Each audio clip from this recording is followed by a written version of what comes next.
The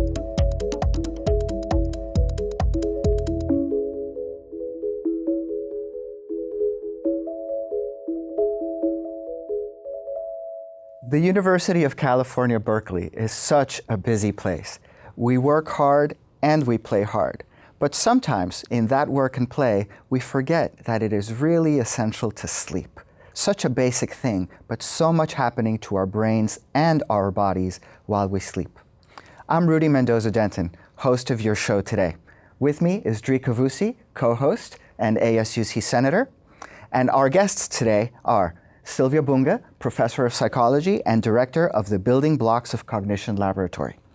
Allison Harvey, also of the Department of Psychology and director of the Golden Bear Sleep and Mood Research Clinic, as well as Matthew Walker, also a professor in psychology and director of the Sleep and Neuroimaging Laboratory. Welcome, and thank you for being here. Thanks for having us. Thank you. So as I mentioned, we're going to talk about brain development and sleep and the curious relationship between the two. So let's get started right away and talk about brain development. Absolutely. Well, Silvia, thank you for being here today. A lot of students don't realize that their brains are still developing in college. Can you elaborate upon that? Sure, absolutely. So, when you come to college, you're already at the height of your intellectual powers. There's no question about that. You're ready to assimilate a lot of new information. But, if you look at the brain from the outside, you're not going to see a difference between a college student and, say, a 30-year-old or a 40-year-old. It's going to look exactly the same. But if you were to probe much more deeply, you'd see that the brain is still continuing to be fine-tuned during the college years. And so a couple of the things that are changing are some changes in the connections between cells, between neurons in the brain, and also the white matter pathways, so the connections, the sort of superhighways that connect different brain regions, are being strengthened. One really key region that's changing is the prefrontal cortex, which is the very front of the brain here. It's a seat of reasoning and decision-making, setting goals, planning, and that's the main area that's continuing to change during the college years. And this area is coordinating activity with other parts of the brain to make sure that you can achieve your goals. So there's a lot changing, during the college years. You're probably becoming independent for the first time in your life. You're taking lots of new courses. You're deciding whom you want to be friends with. All of these things are going to be changing your brain. So there's this normal developmental process that's happening to everyone, but in addition, our brains are being tuned to our precise experiences. Say you're a theater major, I'm in physics. This is going to be changing our brains. So Silvia, you mentioned that the brain is still developing and the prefrontal cortex is under development, and yet we're at the height of our intellectual prowess. How can those two be true at the same time? So essentially, we're ready, we're wide open to new information, but it's true that through our coursework, we're honing our reasoning skills, and we're also getting experience for the first time making lots of decisions about how we want to engage ourselves during the day, which classes we want to take. So we have more opportunities than ever to practice our decision-making and our planning skills. And all of this is going to be shaping the brain. Where did you get that brain? This is a funny story, Rudy. So essentially, I had an MRI scan, magnetic resonance imaging, and this is a 3D reconstruction of that made with a 3D printer. It's about the size of my brain, or actually, hopefully this is a little bit small. But what's really exciting is that we now have this printer at UC Berkeley, and so students who want to sign up for an MRI scan, they both get paid to do that. They get the experience of hanging out with scientists, and they can get their own personal copy of their brain. Very interesting. So to summarize, the brain might look the same on the outside, but at a deep level, there are changes that are critically being developed even while people are in college, and this is not something that we're aware of. In particular, the prefrontal cortex that's in charge of the regulation and goal-setting tasks that are so critical for successful college careers and beyond. That's right. That's really interesting. Another really interesting aspect of this is that brain development occurs not just while we're awake, but while we're asleep as well. So let's move on to this relationship between brain development and sleep. Yeah, so how does sleep really tie in to brain development? So I would defer to my colleagues over here. Absolutely. Yeah, so sleep we know is probably in its largest amounts early on in life. So firstly, we know that if sleep is voluminous in those early stages, and those early stages are critical for development, it probably suggests that sleep is involved in brain development somehow. And we now know that that's exactly right. But that development and that relationship with sleep doesn't end when you're 2 or 3 or 5 or 10 years old. It continues on even into adulthood. So what I mean to say is that sleep actually helps your brain rewire itself each and every night. Why would it do that? Well, because you're learning things during the day. And to hold on to those things, to essentially hit the save button on those new memories, the brain needs to change its structure. It needs to increase connections or even decrease connections. Whichever of those two is required, sleep seems to transact a rewiring benefit at night so that you wake up and you haven't forgotten what you've learned. Yeah. So for students that pull all-nighters, what do you have to say about what's better, to pull an all-nighter and finish an assignment, or to, get up early and finish the assignment? Yeah, so we've actually looked at this. We've done the study to say, is pulling the all-nighter a wise idea? Yeah. So you take 2 groups of college undergraduates, you give one a full 8 hours of sleep, you give the other a night of sleep deprivation in the laboratory. No naps, no caffeine. It's miserable for everyone. And then the next day you place both of those groups inside an MRI scanner and you have them try and learn a whole list of new facts as we're taking snapshots of brain activity. And first what you find is that in those people who are sleep deprived, there is about a 40% deficit in the capacity of their brain to make new memories without sleep. So just to put that in context, it's the difference between acing an exam and failing it miserably. Second, we know why that's happening. There's a structure within your brain called the hippocampus. And you can think of that structure like the informational inbox of your brain. It's very good at grabbing new memories and holding on to them. After you've had a full night of sleep, there's lots of healthy learning-related activity in this part of the brain. Yet in those people who are sleep deprived, we couldn't find any significant activity in that part of the brain. It's as though the informational inbox had been shut down and was just bouncing those memory emails. Nothing more was coming in. So, and if you want to know what life is like, by the way, without a functioning hippocampus, just watch the movie Memento. I don't know if you've seen it, but this gentleman suffers brain damage. He can't make any new memories from that point forward. The part of his brain that is damaged is the hippocampus. It's the very same structure that sleep deprivation will attack and block your brain's capacity for new learning. I wonder if Silvia might be able to show us approximately where the hippocampus is. Well, it's deep inside. If you were to go deep inside the brain here, and it's this beautiful structure that's laid out, it looks like the seahorse, which is what it's named after. So the frontal cortex is responsible for goal setting, for motivated behavior and regulation. The hippocampus seems to be more involved in memory and knowledge consolidation. Is that exactly? More That's or sort of less? textbook-like learning that we all think of as memory. There's other forms of memory, of course, but certainly the hippocampus is involved in that classic textbook memory. What about sleep and the frontal cortex activity? Is there a relationship there? Yeah, there is, and that's another area that we've sort of examined. One of the other functions of the frontal cortex is to act like a control mechanism. So the frontal cortex you can also think of as the sort of CEO of the brain. It's good at making high-level executive top-down sort of decisions for control. And there are other regions deep within the brain that do need some control, centers that control your emotional impulsivity or responsivity. And so you can think of this almost like a car with a gas pedal and a brake. And the frontal cortex is the brake, and these deep structures, these emotional centers, they're the gas pedal. And when you've had a night of sleep, that connection between those two is nicely regulated, it's strong. So you have a balanced mix between your emotional gas pedal and brake.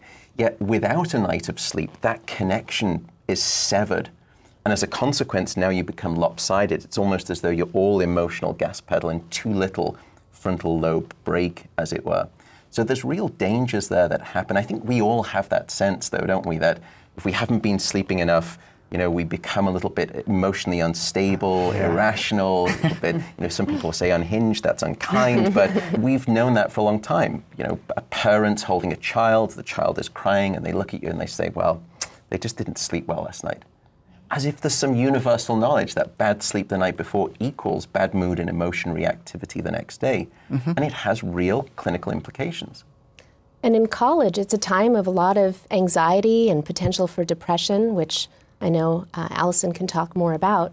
And we know that anxiety makes it very, very hard for prefrontal cortex to goal set and to control behavior. And so one of the ways in which sleep is important is for helping to reduce anxiety levels. And there are others as well. We could talk about exercise, mindfulness, meditation. All of which we'll talk about in various segments of this course. Yeah. Well, I know a lot of students wonder, they study hard all week and then they go out and let loose on weekends and then they'll drink. And I know there's some studies behind not being able to enter your proper REM cycle when you've been drinking. Is that true, or how does that work? Yeah, so it turns out that there's principally two different types of sleep. One of them is called non-rapid eye movement sleep, or non-REM sleep, and the other is called rapid eye movement sleep, or REM sleep, named not after the popular Michael Stipe pop band, but because of these bizarre horizontal eye movements that occur. And REM sleep you can think of as dream sleep. REM sleep is critical for lots of different functions, creativity, emotional regulation, so you do need your REM sleep. The problem is that alcohol is a rather potent way to suppress your REM sleep. And alcohol does at least two things to your sleep. Firstly, it fragments your sleep. So you wake up much more throughout the night. You can't have what we call consolidated sleep. So you'll just feel unrefreshed the following day. The second thing, as I said, is that alcohol blocks your REM sleep. The metabolic byproducts that are swilling around in your head and in your body will actually work very hard to prevent you from obtaining that REM sleep. And as a consequence, you'll lose that restorative benefit that sleep, and particularly REM sleep, provides. So what's interesting is that it's also important for sort of creative associative learning as well. And what's interesting is that they did a study where you learned some information on the first day, and then the following night, some people were dosed with alcohol. They gave them some shots of vodka, they got them drunk. And then they tested them to see how much they remembered 7 days later. In another group, they learned on the first day, and then they were tested on day 7, and they had no alcohol. They had undisrupted sleep for 6 nights. The third group, they learned on the first day, then the following night, they didn't get drunk, they had normal sleep, and on the following night after that, they had normal sleep, and then on the third night, they got them drunk, and then tested them on day 7. And what they found was that your memory was equally impaired whether you'd had alcohol on the first night or the third night. What that tells us is that memories are still being processed and consolidated even 72 hours later. So to put this in context, you study the books hard on Wednesday, and then you say, I'm not going to go out with my friends Wednesday night because I've just learned all of this information, I don't want to disrupt it. And then you say, well, I also did a lot of learning on Thursday, I want to retain that information too. But Friday, surely now my memories are safe, I can cut loose, I can go out for a drink. Not so much. Wow. So alcohol, profoundly bad for sleep. But Matt, a lack of sleep can't kill you. Well, ironically, it actually can. So there are two ways. First, we know that rats will die as quickly from sleep deprivation as they will food deprivation. So it's that essential. But secondly, human beings, surely we don't have that evidence. Well, there's another context here, which is drowsy driving. After being awake for 20 hours straight, you are as impaired in terms of your driving as you would be if you were legally intoxicated. In fact, sleep deprivation is responsible for more car accidents than drugs or alcohol combined. And what happens is that you have these small micro-sleeps at the wheel where you fall asleep for just a few seconds. If you're driving at 40 miles an hour, that's enough for you to drift from one lane to the next. So if you're having these micro-sleeps and you have one at the wheel, that may be the last micro-sleep that you ever have. So just to summarize the conversation so far, we've talked about the biology of sleep, not only for the sake of biology, but for the sake of underscoring its absolute essential nature to our brain development, to our health, and even to our life. That's right. So we've talked a little bit about alcohol and sleep, and that brings up the question of, as you brought up, Silvia, many of the different topics that we will cover in this show, but it's important to ask the question of, related specifically to brain development, what are some of the environmental concerns or opportunities or risk factors specifically present in the college setting for brain development? That's right. So one of the biggest ones is actually the effect of stress on the brain. Mm-hmm. So we know that stress, let me back up for a second. There's a hormone in the body called cortisol that's actually really important for learning. It has this rhythm over the day, and that rhythm helps to establish new memories. But the problem is that stress leads to a big increase in this cortisol, and it actually interferes with the learning of new information, and it can actually lead to forgetting of older information as well, because it actually shrinks connections between cells. And it also leads to loss in the hippocampus, which is the area that we talked about that's really important for memory. So anything that we can do to reduce stress levels in college and beyond is going to be essential for maintaining brain health. I'm thinking about my own stress throughout my undergraduate career, but to shift gears about just sleep in general, I hear a lot of students throw around, I have insomnia, I can't sleep. What's your response? What is an appropriate bedtime routine, to help ease? Well, that's a great question. So insomnia is one of the most common problems in sleep, as well as sort of in terms of psychological health problems. And so on campus, it will be kind of huge prevalence. So a couple of different things can be very helpful. The big one is, and this won't be a popular one probably, but it is to have regular bedtimes and regular wake-up times. And there's a whole biology underpinning this. So there's clocks in every cell and organ in these bodies of ours, and there's a central clock in the brain, the suprachiasmatic nucleus, and that's a UC Berkeley story of Zucker, who's one of our retired professors, discovered it's the central clock in the body. And what we want is for all these clocks to be synchronized to each other and to external time. And one of the key ways we can do that is to have regular bedtimes and regular wake-up times. And so that would help enormously, and not to say don't go to the party or whatever. Of course, we're going to have interruptions to that. We want people socially connected and building relationships, but then to get back on track. So I think that's one of the big ticket items. And then the question becomes how to scaffold a regular bedtime and a regular wake-up time. And we may want to talk about that. We may provide some resources in another way about that. Your choice.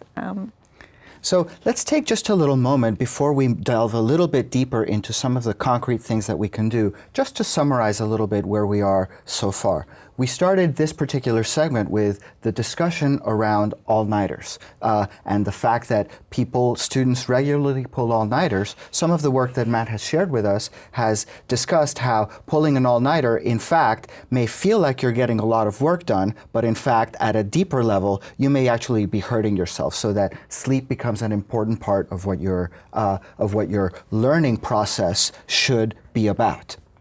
And therefore not something to be just thrown away. We've talked about the effect of alcohol, very much how it can serve for the brain, very much like a disabling dose of alcohol, where a lack of sleep by itself reduces and impairs hippocampal activity, and and as Silvia reminded us, also frontal cortex activity. You reminded us beautifully about this interplay between the regulatory functions and the memory and learning functions, and how both of those need to be on for you to be at an optimal level of development to do the learning that you came to Cal for. Right. One question that comes up is, the clocks need to be synchronized, and it's important to have the regular wake-up time and the regular sleep time, but how can students possibly be expected to do that when? I think there there are a bunch of things, but I want to mention 3. So one is time management skills. So that's probably the biggest thing that makes it hard for us to get to bed at the target bedtime for each of us. So grabbing a book or taking a course in time management is time probably really well spent. And then you don't have to take the all-nighter before the exam because you're well studied for the exam. So time management's one.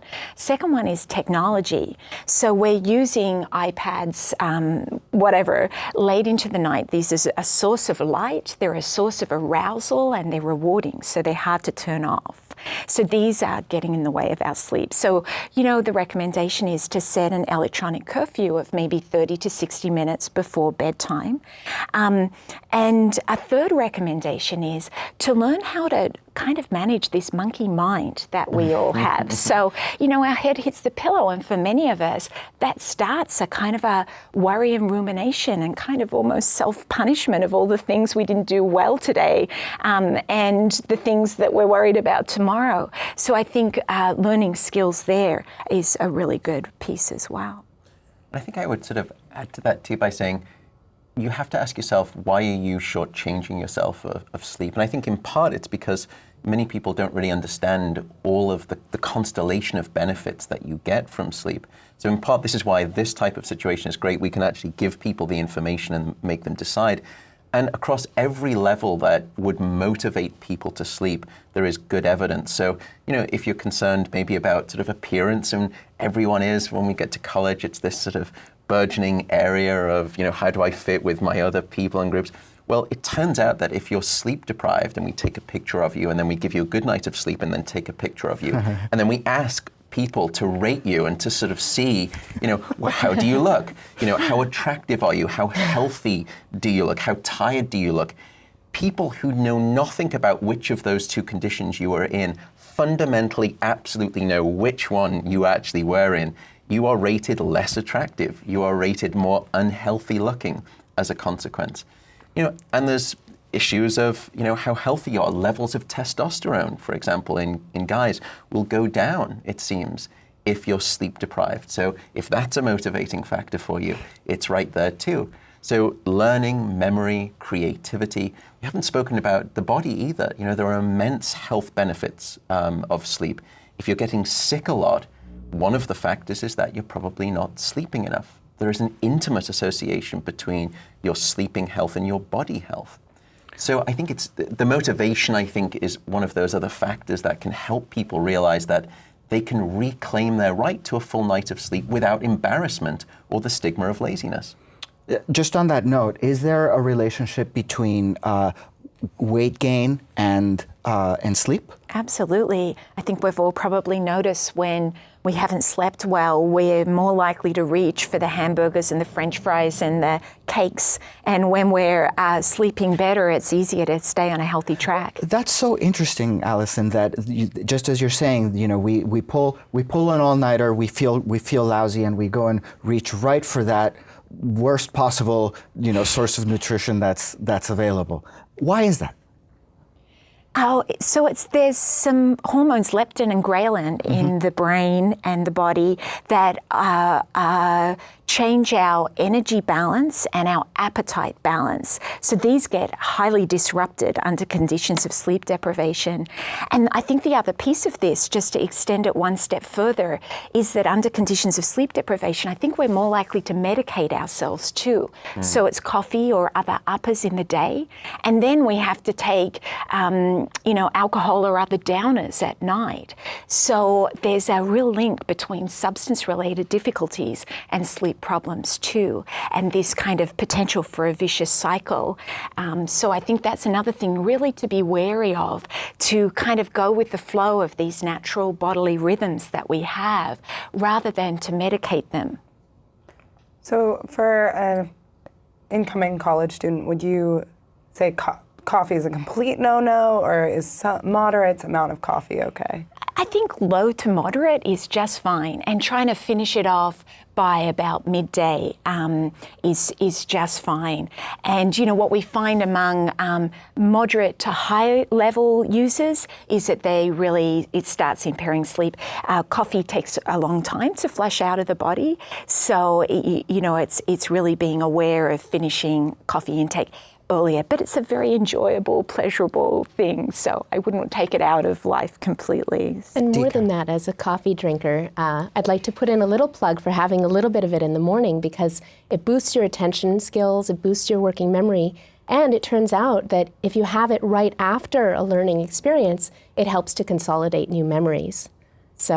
But of course we have to shy away from it in the afternoon. So there really is some biological basis for, in this particular case, everything in moderation and at the right time. Right. What about people who say, coffee doesn't affect me. My head hits the pillow even if I have had 4 cups of coffee right before. What are the effects there on the body? Well, there are, the way that caffeine works, that there's a chemical that builds up in your brain naturally the longer that you're awake. And the more of that chemical, it's called adenosine, the more that you have, the sleepier you feel. And at some point, it builds up like a pressure cooker, and it's so powerful that you just can't resist sleep. And caffeine comes in and blocks that signal, so your brain thinks, oh, I haven't been awake for as long. But the way caffeine is then removed from the system, as Allison was saying, is by way of an enzyme. And different people have different functioning levels of that enzyme. And that's why some people can have 1 coffee and they are wired for the day, whereas other people can have 6 of those cups of coffee and they can still be, sort of vigilant, but perhaps ready to sleep. But for the most part, removing caffeine from your system by about midday is a very wise thing to do. The system doesn't necessarily need it if you're getting sufficient sleep the night before. So it's nice to have that hot drink. The question, though, is could you do without it? Because if you're medicating yourself with caffeine in the morning, it probably means that you haven't been having enough sleep the night before. Not to say that caffeine can't be useful, and it has memory benefits we know early in the day. Try and stay away from it late in the night. Mm-hmm. Sylvia, I wanted to ask you that, Allison was mentioning about some strategies related to first picking up a book on time management and regulation, and yet brain development is such that our frontal cortex, the very area that's associated with self-regulation, is still developing. So what gives? So prefrontal cortex is almost entirely developed by college, but it's true that we have this opportunity to help it along its way, to complete its development. And practicing these time management skills is, I think, an excellent way to do that.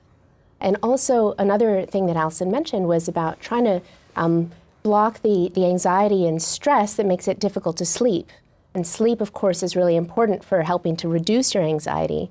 So all these different techniques that Allison was talking about for, helping you to maintain regular sleep and wake, I think is going to be essential for this process. I know it affects memory with sleep, but how does alcohol affect long-term consolidation of memory? So alcohol has a lot of effects on the brain, including memory, but a number of other ones as well. The research in animals suggests that it's really pretty bad for your brain. Let's get back to sleep for just a little bit, and I'm really interested in the conundrum that I think many college students face, which is simply not enough time in a day, and then the sacrificing of sleep for that feeling that you're getting more out of your day. We've talked about how it's really important to not sacrifice that sleep, that it's not something that you can throw away without having serious benefits down the road, even if you're not seeing them necessarily later. That brings up the question specifically, not just of routine, but of tips. Like, what are some, for example, for me, what is a routine that I would need to follow to be able to ensure that I get the best sleep possible? And we've talked about those a little bit.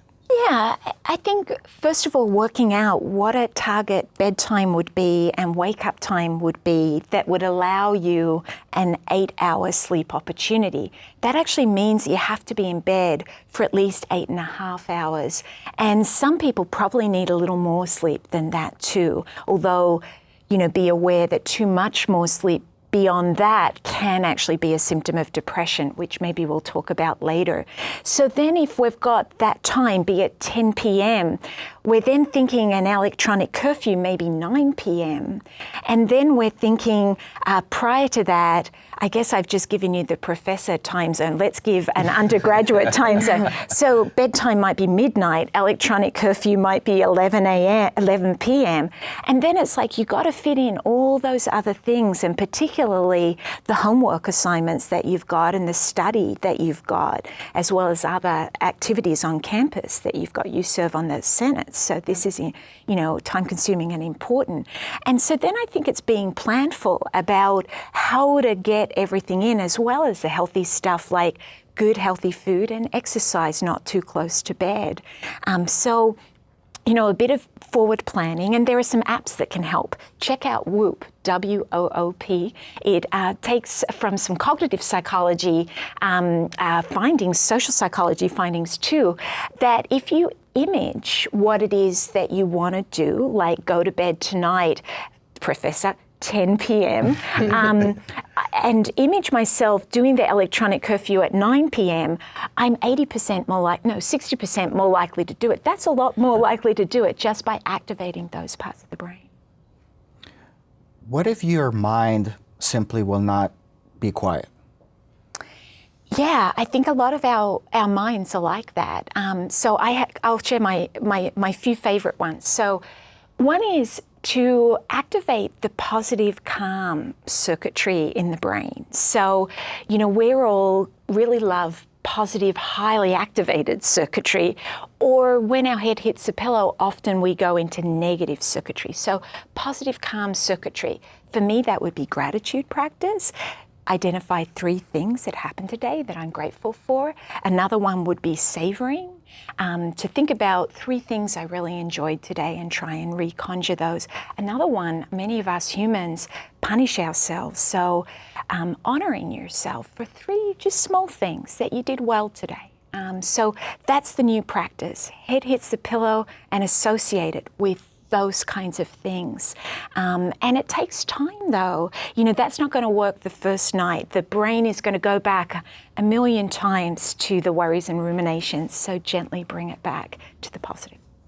And to follow up on that, the research on mindfulness and brain development is really pretty striking. Actually, there have now been a number of studies showing that long-term practice of these sorts of mindfulness techniques actually shapes various parts of the brain, the ones involved in memory, emotion regulation, self-monitoring, self-awareness, and reasoning are all shaped. All of which relate right to the very areas and skills that we are trying to practice as developing undergraduates.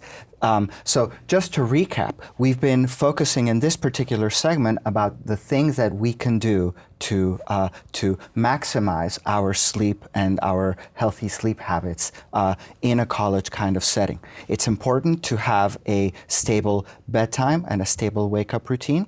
It's important to limit caffeine intake after noontime, although I think you've pointed out helpfully that it can help in the morning to sort of orient you and rewire you. And we've also talked about some of the kinds of thoughts that you can engage in to help yourself fall asleep. And those fall in the area of gratitude and savoring. And remind me of the third. Honoring yourself. And not punishing yourself. And not punishing yourself. This is so incredibly interesting. And I wonder if we can conclude by maybe just for those students who are interested in sleep and the science of sleep. Of course, we'll have online the articles that you spoke about. We can give access to Whoop as part of this course. But let me ask you, what courses can students take if they're interested in brain development? I teach a course on the developing brain. It's Psychology 125, and we go through a number of these issues in it. Allison? So Matt and I both teach a psychology of sleep, mainly Matt these days, and I'll let Matt talk about that. And I'm teaching a course next fall, actually, and fairly often from here on in about mental illness and developing better treatments. And so, yeah, that's open to undergrads. And you want to say about psychology of sleep? The offering that I offer is something that came from Allison originally, which is the psychology of sleep. It takes you through, hopefully, a whirlwind tour of what sleep is, why we do it, the good things that happen when you get it, the bad things that happen when you don't. And by the end of the course, we tend to have increased people's sleep by about 45 minutes. We do a survey at the start, which sounds at first potentially impressive, but if you break it down, for every 1 hour of lecture that I give, I'm really only adding about 2 minutes of sleep to everyone. So it's actually rather depressing, but for the most part, it seems to work.